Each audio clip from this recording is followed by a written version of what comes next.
Hey, what's up people? So I was surfing the web the other night, right, and I came across some phobias that I never heard of. So here I go, bringing you guys the 10 most bizarre phobias to have. Xanthophobia is an intense, irrational concern for the color yellow. It sounds like a ridiculous phobia to have, but people do experience this fear. Some people even have the overwhelming fear of the phrase yellow. How does one develop the fear for the color yellow? Well, most likely, in your past there was an event that linked the color yellow or the word yellow with something emotionally traumatizing. It's a defense mechanism your unconscious thoughts developed to warn you of possible dangers. I can't really picture people having this fear because, the sun is yellow and it's out most of the day, but it still exists. Barophobia is defined as an irrational and overwhelming fear of gravity.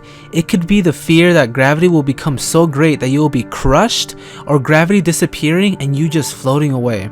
The cause behind this phobia can be formed from a traumatic experience associated with gravity, or to something so trivial as reading and watching about the consequences of having too much or too little gravity. They probably got this fear from watching that movie Gravity. It's a great film. Most people enjoy those intimate moments with their partner because of the pleasure that it brings, but some people actually fear it. Kitanophobia can often be linked to a fear of sexual intercourse and that they might lose control of themselves due to the extreme enjoyment. The main cause for this phobia is most likely the impression given from an individual or a group that sex is dirty, that it's wrong to have pleasure. You know who's a victim of this phobia? The Hulk. He can't get excited, or else he'll just turn into a big green guy and beat you up. Trypophobia is the fear of holes, but more specifically, the fear of clusters of holes.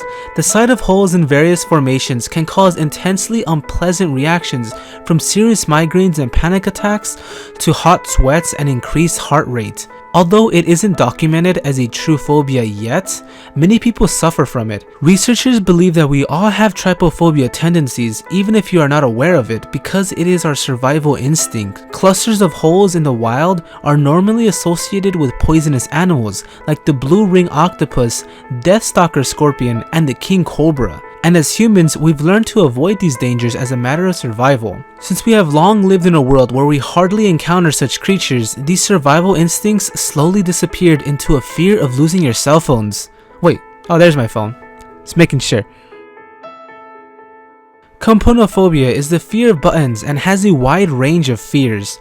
Some sufferers fear the texture of certain buttons, while others feel that the buttons are somehow dirty. Some even fear touching or wearing buttons. The cause for such fears are unknown, but like many phobias, may have to do with a traumatic experience, such as witnessing someone choke on a button or choking on a button yourself. Fun fact, the Apple co-founder Steve Jobs had a button phobia, but his extended far beyond clothing buttons. Dextrophobia is the fear of objects at the right side of the body and springs from an obsessive-compulsive personality.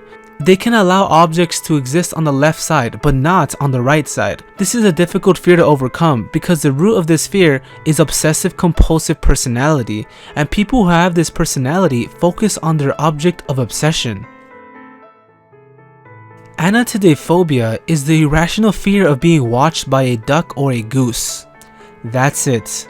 The duck or goose isn't attacking or touching, just watching. From a distance, at your general direction, just thinking duck stuff. People who suffer from this phobia believe that no matter where they are or what they are doing, they feel the constant presence of a duck watching them.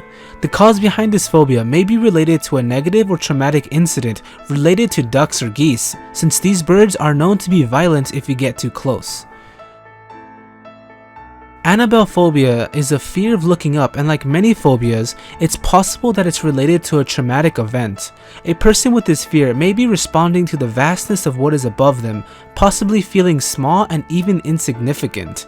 They might fear what can fall from above them, such as hail, rain, or even things that rarely fall, like meteors and aircrafts. Oblontophobia is the fear of bathing. The phobia is often associated with mental trauma along with a persistent and abnormal fear of bathing, washing, or cleaning. Sufferers of this phobia often experience nausea, dizziness, shaking, sweating, and dry mouth at just the thought of bathing. Not wanting to bathe is commonly found in children, but they do grow out of it. For the few who didn't, something terrible must have happened to them while they were bathing. So many things can happen in a bathtub. There are many types of phobias that have to do with the human body. Uratophobia is the fear of female genitalia, while phallophobia is the fear of male genitalia. Ampulophobia is the fear of belly buttons, pogonophobia is the fear of beards, and urophobia is the fear of urine or urinating. All of these are irrational fears that are pretty much unavoidable or at least are hard to ignore. The causes of these phobias most likely have to do with a traumatic experience like many phobias. But what did a belly button do to scare people so much? It's part of the human body. All of these phobias seem unrealistic to have, but people do, and that is just unfortunate. That was the video, you guys. I only listed 10 phobias, but there are so many more out there. If you're interested in reading more about them, I left a link in the description below that will take you to a list from A to Z of all known phobias. I really hope you enjoyed the video. Go ahead and thumbs this video up, and if you are new, go ahead and subscribe. We'll have plenty of videos you'll want to see. If you want to see the previous video, click the annotation on your screen, or if you're on a mobile device, click the little eye icon on the top right of your screen. Don't forget, we also have a Twitter, so go ahead and follow us on Twitter. Thank you for watching. Until next time, people, I'm your host Angel, and I'll be back with more to share.